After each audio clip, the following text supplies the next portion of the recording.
Ustaz Dr. Dodi Iskandar. Kepada beliau dengan hormat disilakan. Bismillahirrahmanirrahim. Assalamualaikum warahmatullahi wabarakatuh. Alhamdulillahi thayyiban mubarakan fihi kama yuhibbu rabbuna wa yarda.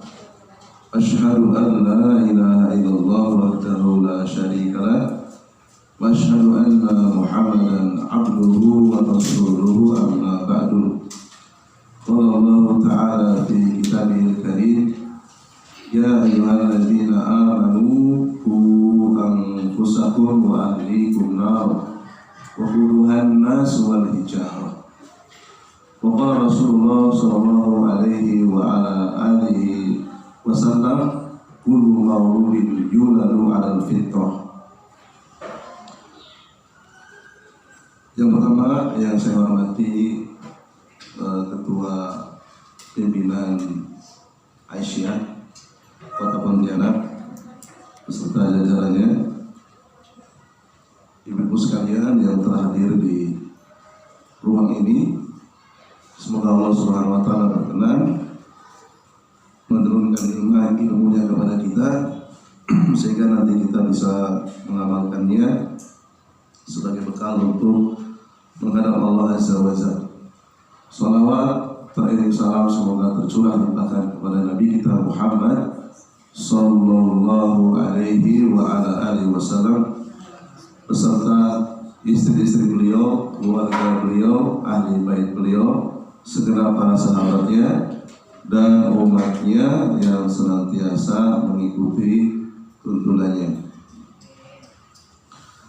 Insyaallah ta'ala saya akan sedikit menyampaikan apa yang telah saya pelajari, yaitu kita akan membacakan ringkasan dari kitab Raqaizu fi Tarbiyatil Abna. Insyaallah nanti ada mungkin saya cetak 2 atau 3 ya, bagi yang dari lulusan pondok nanti akan saya kasihkan. Ini kitabnya. Kitab ini cukup tipis ya, tidak terlalu tebal, hanya sekitar 24 halaman. Nanti bagi yang lulusan pondok saya kasih versi Arabnya, yang bukan lulusan pondok saya kasih yang terjemahnya. Ya. Kitab ini ditulis oleh seorang ulama besar, masih hidup. Beliau adalah Syekh Profesor Dr. Abdul Razak bin Abdul Musin Al-Abad Al-Badr, guru besar di Universitas Islam Madinah dan sering ke Indonesia ya.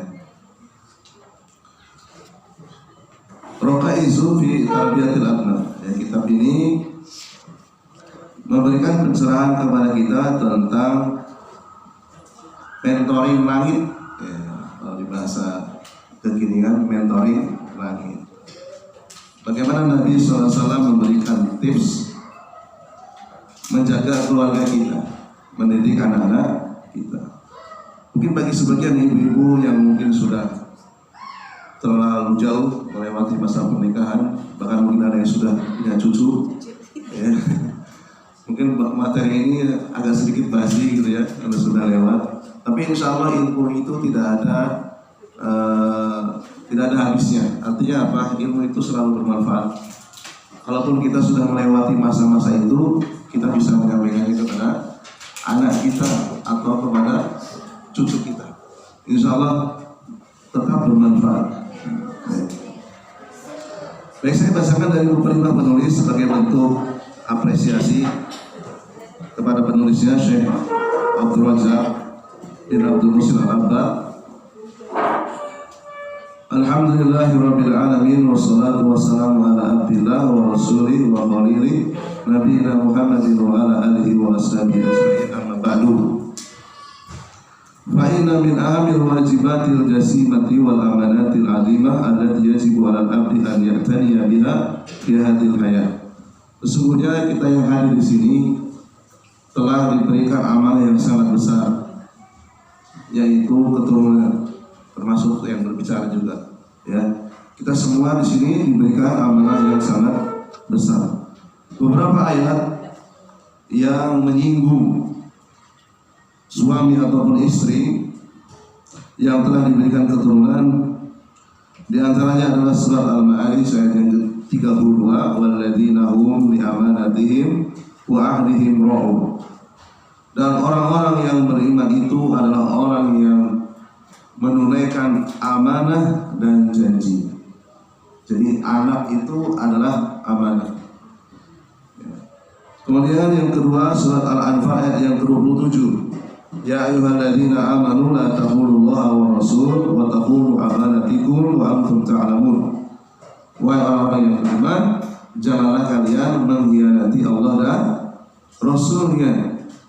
Janganlah kalian mengkhianati amanah yang dipercayakan kepadamu sedangkan kamu mengetahui. Maksud amanah di sini termasuk di dalamnya adalah keturunan.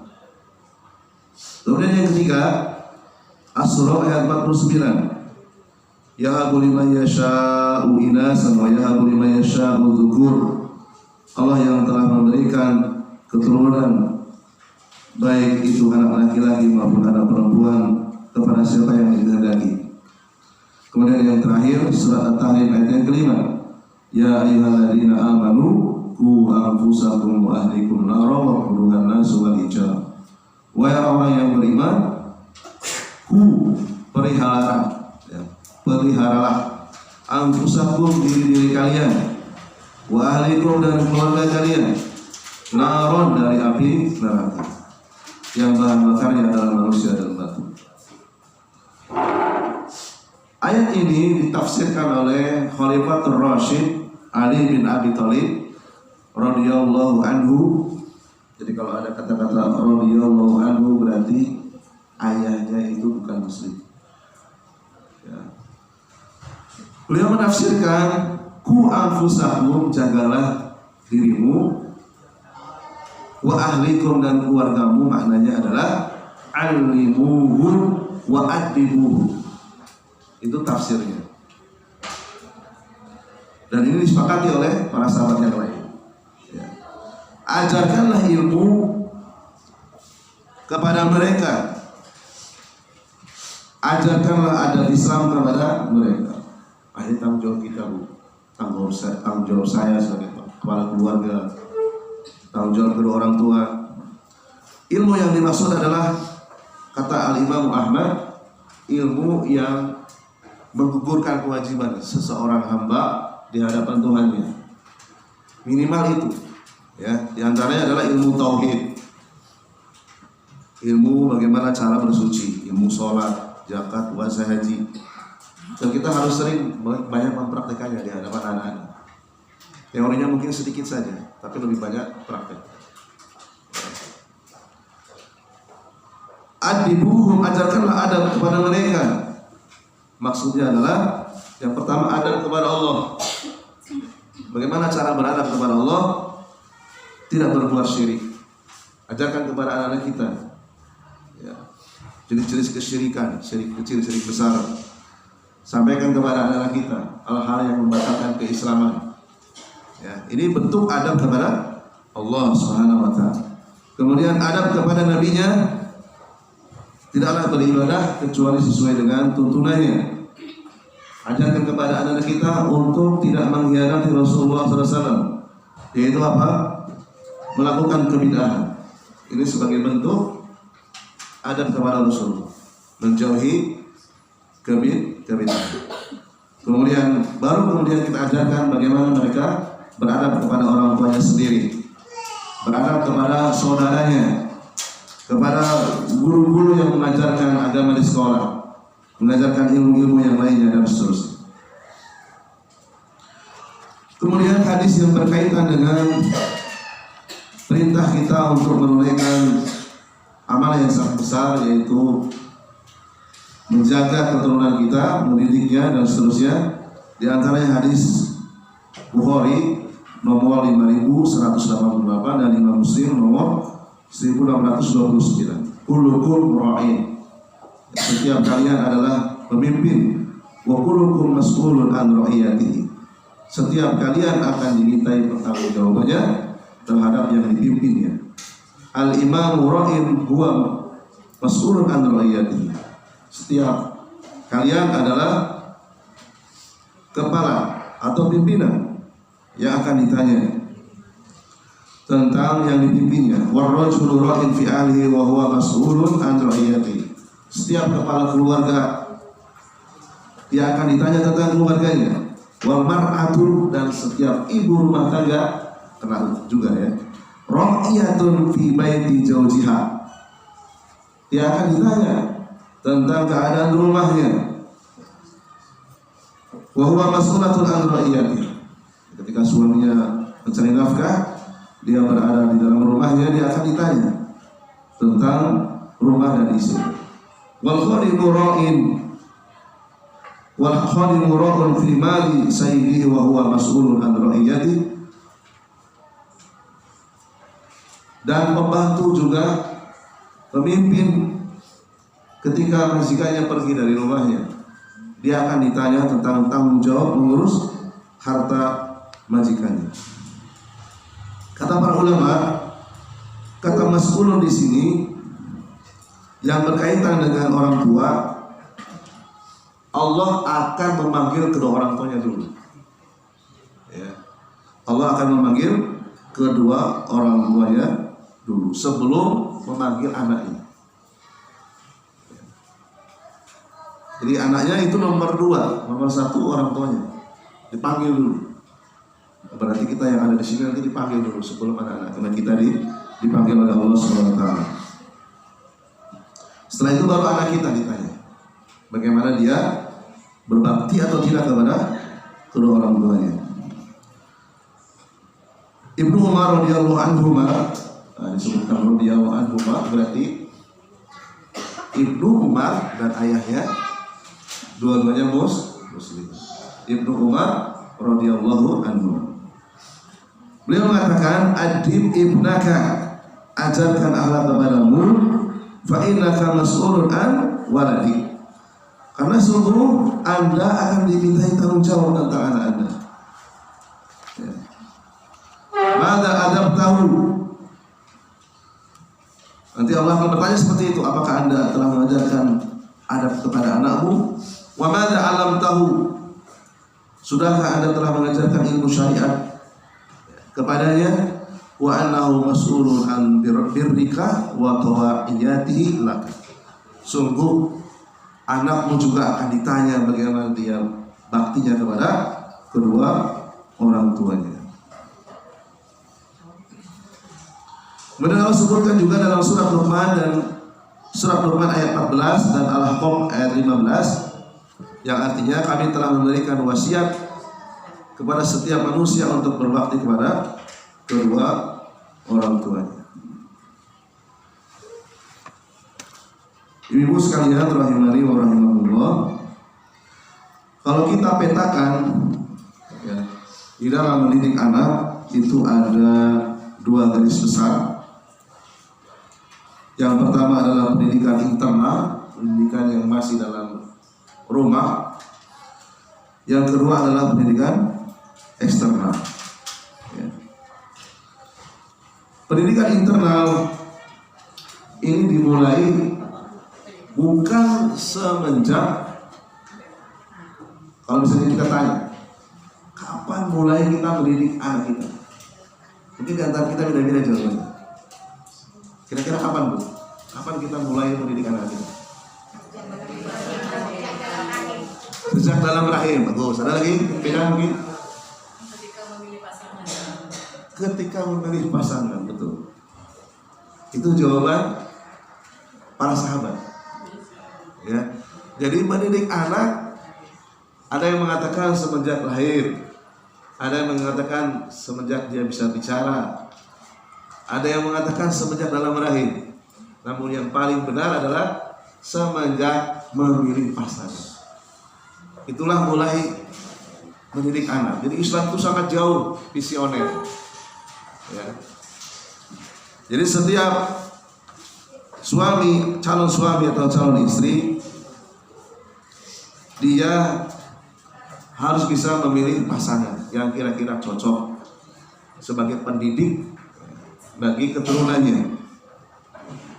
Jadi itu langkah yang pertama. Namun ada lagi lebih dari itu. Ya.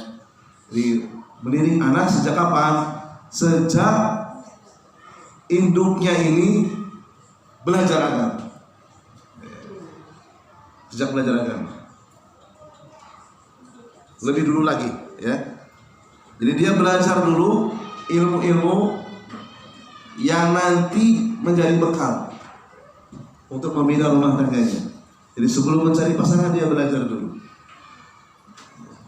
Setelah dia punya penghasilan, bagi laki-laki, bagi perempuan dia sudah alat reproduksinya sudah siap untuk dibuahi, untuk masuk ke dalam jenjang rumah tangga, dia harus belajar dulu, mempersiapkan dirinya. Kemudian baru mencari pasangan yang sesuai, yang soleh. Kemudian berikutnya banyak berdoa, ya, banyak berdoa sebelum masuk ke pernikahan maupun setelah ada di dalam masa pernikahan. Kemudian memberikan nama yang baik, bersikap adil kepada anak-anak, mendahulukan sikap lembut, tidak bosan memberikan nasihat. Kemudian yang terakhir menjadi tauladan dalam keluarga. Itu yang akan saya jelaskan, ya. Itu poin-poin yang saya jelaskan. Kemudian pendidikan eksternal, pendidikan di luar rumah, memasukkan anak-anak kita ke lembaga pendidikan yang mendukung terjaganya akhlak dan menjauhkan dari teman-teman yang berbahaya, teman-teman yang toksik, teman-teman yang bisa merusak akhlak anak-anak kita.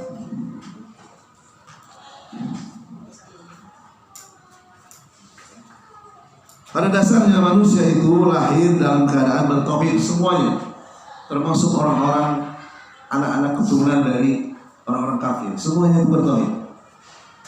Jadi kalau kita misalnya menemukan bayi itu adalah anak orang-orang kafir dan kita memang diberikan amanah, diizinkan, ambil saja.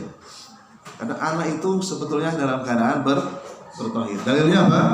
Dalilnya hadis riwayat Bukhari nomor 5188 dan Imam Muslim 1829.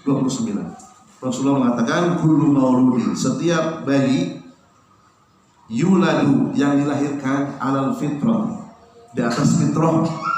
Fitrah yang dimaksud apa? Di atas tauhid, masih bersih. Ya, semua manusia. Fa abawahu yuhawidanihi aw yunasiranihi aw yumajisanihi. Orang tuanya lah yang menyebabkan dia yang tadinya muslim menjadi Yahudi, menjadi Nasrani, menjadi Majusi. Orang tuanya yang merusaknya. Kamasalil bahimati tantijul bahimata hal taro fiha jad'a. Pernahkah kamu melihat binatang yang berasal dari binatang yang tidak cacat, lahir dalam keadaan cacat? Tentu jawabannya binatang lahir pun dalam keadaan sempurna, tidak cacat, kecuali yang dikecualikan. Ya. Artinya apa? Setiap manusia ini tidak cacat, bersih, ya, tauhidnya bersih. Kedua orang tuanya yang merusaknya. Jadi pengaruh luar yang merusak bayi itu menjadi Yahudi, Nasrani ataupun Majusi. Jadi dia dirusak karena dididik oleh orang tua yang rusak. Diajarkan dusta, diajarkan kefasikan, diajarkan perilaku yang menyimpang dan seterusnya. Ya. Atau yang kedua, orang tuanya tidak mendidiknya, tapi membiarkannya, ditelantarkan. Ya, ditelantarkan sehingga yang dominan ini adalah pengaruh negatif dari luar, sehingga menyeret anak itu menjadi rusak. Ya, misalnya dia berada di lingkungan yang mana teman-temannya ini toksik, teman-temannya rusak, maka jadilah anak itu menjadi anak yang rusak.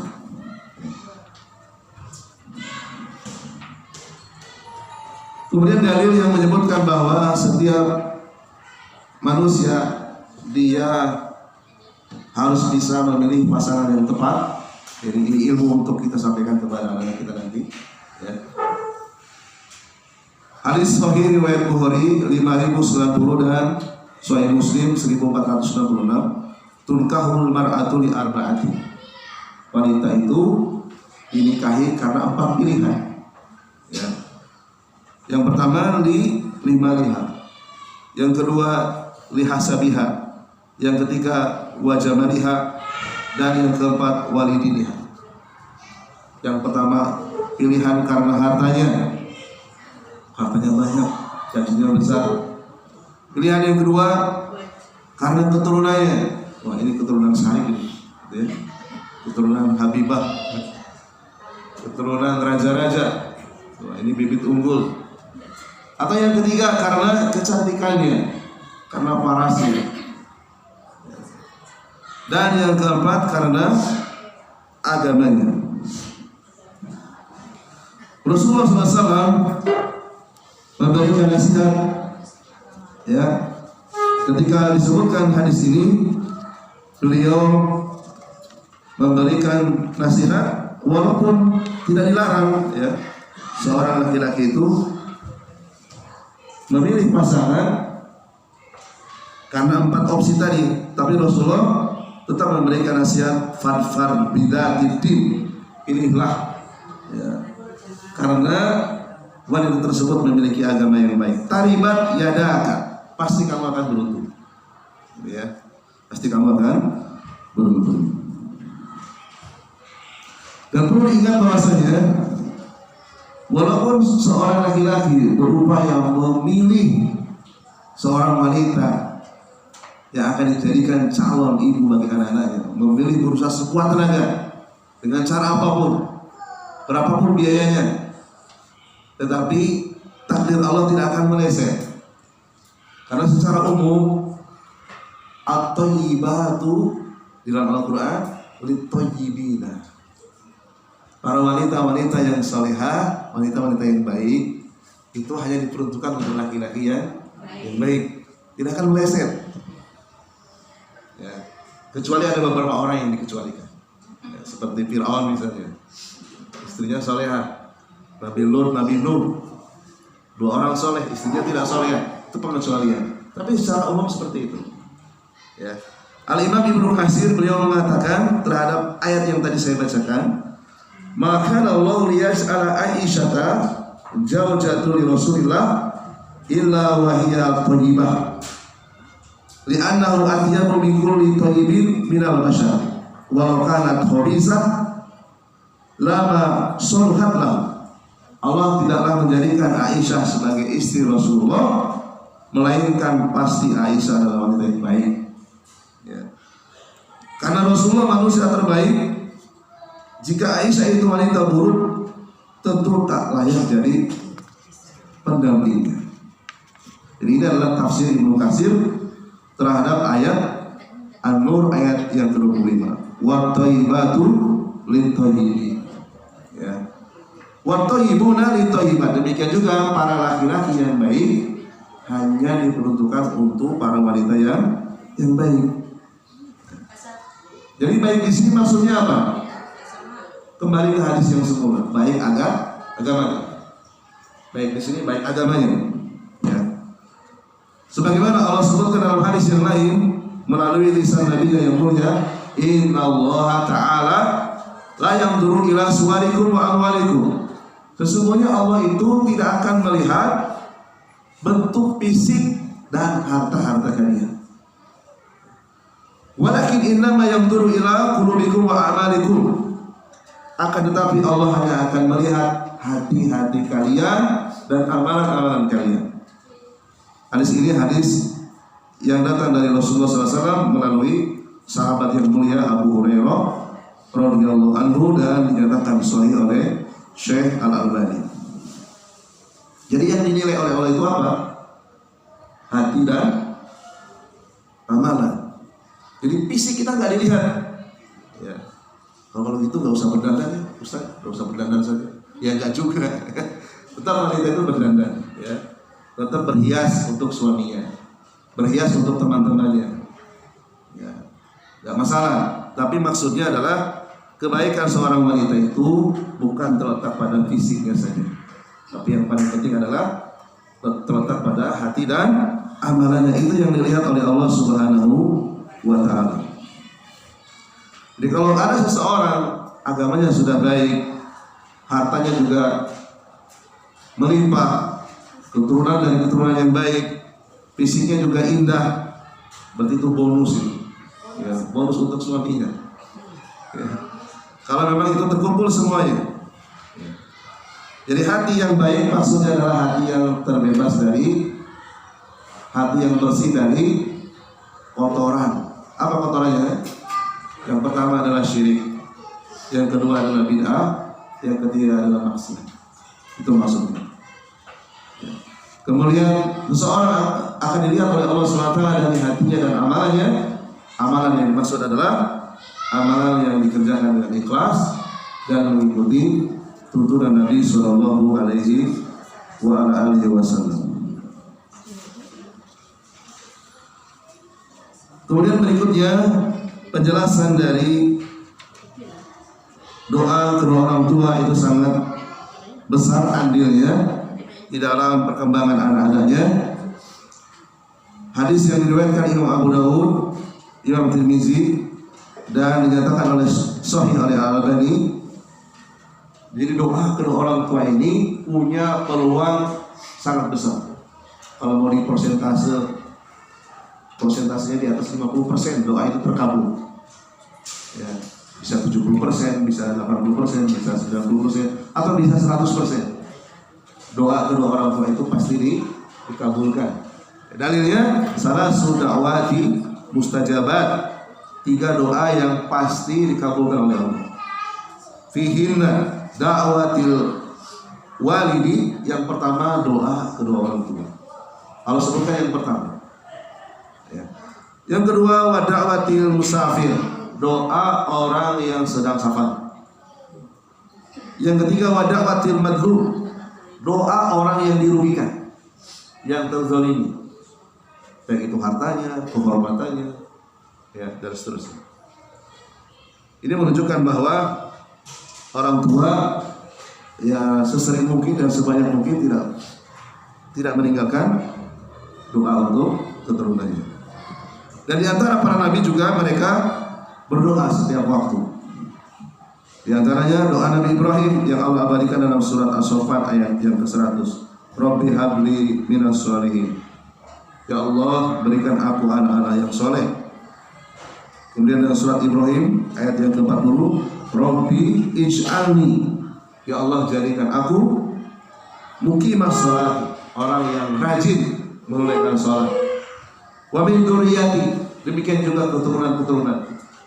Padahal sholat itu mungkin bagi kita amalan yang rutin, yang itu refleksnya. Tapi Nabi Ibrahim, sekalipun beliau Nabi, tetap berdoa, ya Allah jadikan anak-anakku menjadi anak-anak yang selalu menegakkan sholat. Ya. Demikian juga Nabi Zakaria, Rabbi habli min ladunka dzurriyyatan thayyibatan innaka sami'ud du'a. Wahai Tuhanku, berikan aku dari sisimu keturunan yang baik, sesungguhnya Engkau Maha mendengarkan doa-doa. Al-Imran ayat 38. Demikian juga doa orang-orang soleh Allah sebutkan dalam surat Al-Furqan ayat 74, yang ini kita sering dengar dari doa para penceramah. Demikian juga khatib, Rabbana hablana min azwajina wa dzurriyyatina qurrata a'yun waj'alna lil muttaqina imama. Wahai Tuhan kami, berikanlah kami pasangan-pasangan dan anak-anak yang soleh-solehah, yang menunjukkan pandangan, dan jadikanlah kami pemimpin bagi orang-orang yang bertakwa. Kemudian ibu sekalian rahimani wa rahimakumullah, ada yang perlu kita dijadikan perhatian dalam kondisi marah. Ya, kita sebagai seorang tua pasti pernah mengalami masa-masa di mana kejiwaan kita sedang down, ya, sedang ada masalah, sedang banyak problem, tidak bisa lepas yang namanya amarah. Ketika kita dalam keadaan marah, kalau memang kita tidak mampu berkata yang baik, lebih baik diam. Ya, kalau dalam keadaan marah, kalau kita tidak mampu mengatakan kata-kata yang baik, lebih baik diam. Kenapa? Karena kata-kata yang buruk, walaupun kita tidak dalam rangka berdoa, itu bisa menjadi doa. Walaupun tangan kita tidak sedang menengadah ke langit, tapi kata-kata itu kita ucapkan, yang mana itu ditujukan kepada anak-anak kita, itu bisa jadi kenyataan. Apa dalilnya? Dalilnya adalah hadis sahih yang diriwayatkan Imam Muslim nomor 3009. La tad'u ala anfusikum wa la tad'u ala auladikum wa la tad'u ala amwalikum la tuwafiqu minallahi sa'atan yus'alu fiha ata'un fa yastajibu lahu. Janganlah kalian mengeluarkan kata-kata buruk kepada diri kalian, anak-anak kalian, harta kalian. Karena bisa jadi kata-kata yang buruk itu bersamaan dengan waktu saat Allah mengabulkan doa, maka terjadilah kata-kata buruk itu menimpa kalian. Ya, saya kira semuanya pernah mengalami, ya, termasuk saya juga. Ya, ini perlu kita garis bawahi, ya. Ketika kita emosi, kalau kita nggak bisa ngomong yang baik, lebih baik karena kata-kata buruk itu ternyata bisa jadi kenyataan. Kamu ini bodoh, sudah diajarkan orang jadi bodoh beneran lagi. Kamu ini tidak tahu malu, sudah diperingatkan berkali-kali. Jadi anak kita jadi tidak tahu malu beneran lagi. Gitu ya. Jadi kalau kita nggak mampu, lebih baik diam. Dan ini memang sulit ya. Ibu sekalian, termasuk saya juga sangat sulit ya ketika kita dalam keadaan amarah untuk tidak mengeluarkan kata-kata yang buruk, sulit sekali. Dan ini menjadi tantangan kita. Ya. Jadi sifat manusia itu sudah seperti itu, kebanyakan seperti itu ya, tidak mampu menahan emosi. Allah sebutkan dalam surat Al-Isra ayat yang ke-11, wa yad'ul insanu bisyarri du'aahu bil khair wa kana insanu ajula. Manusia itu cepat sekali mendoakan berkata-kata buruk yang mengandung kejahatan, sebagaimana dia cepat sekali berdoa untuk kebaikan. Dan manusia itu memiliki sifat ajula, suka tergesa-gesa, nggak sabaran. Itu saya kira semuanya pernah alami. Tinggal bagaimana kita berusaha untuk mengurangi, syukur-syukur menghilangkan. Ya. Al-Imam Qatadah, murid para sahabat, beliau menafsirkan ayat tadi, yad'u ala malihi fayal'anu malahu wa waladahu walau istajaba Allahu lahu la ahlakahu. Ada manusia yang berkata buruk kepada hartanya. Ya, mobilnya macet, motornya macet, lalu kemudian disumpah serapanya, gitu ya. Yang melaknat hartanya, mengatakan buruk kepada anaknya. Seandainya ucapan itu berbarengan dengan saat-saat Allah mengabulkan doa, pasti akan membinasakan. Ya. Al-Allamah Abdurrahman As-Sa'di rahimahullah ta'ala dalam kitab tafsirnya, Tafsir Karimur Rahman, beliau menjelaskan ayat tadi, di antara bentuk kejahilan dan ketergesa-gesaan seseorang berkata buruk kepada dirinya, kepada anaknya, kepada hartanya di saat ia marah. Ia mendoakan cepat sekali tentang hal-hal yang buruk, sebagaimana ia cepat mendoakan kebaikan. Dan supaya kita tidak bosan, sebelum saya lanjutkan ke poin berikutnya, yaitu poin memberikan nama yang baik, mungkin ada diskusi supaya tidak bosan.